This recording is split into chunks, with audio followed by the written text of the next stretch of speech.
বৌমা, বৌমা, আজকে একটু ওঠো না গো, আমার শরীরটা ভালো না, রান্নাটা করো।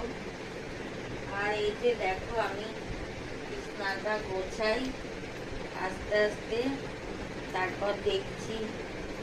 একটু রান্নাটা করো, শুনতে পাচ্ছ?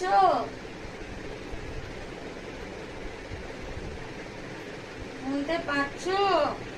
একটু রান্নাটা বসাও, আমি বিছানাটা গুছিয়ে যাচ্ছি। আমার আজকে শরীরটা ভালো না, দেখি শোনেই না। এই সকালবেলা উঠে খালি রান্না করো, রান্না করো, বৌমা ওঠো, বৌমা ওঠো, কাজ আর কাজ। তারপরে সারাদিন রান্না এই যে করে রেখে যাচ্ছি, খাবে বসে বসে মজা করে। ঠিক আছে?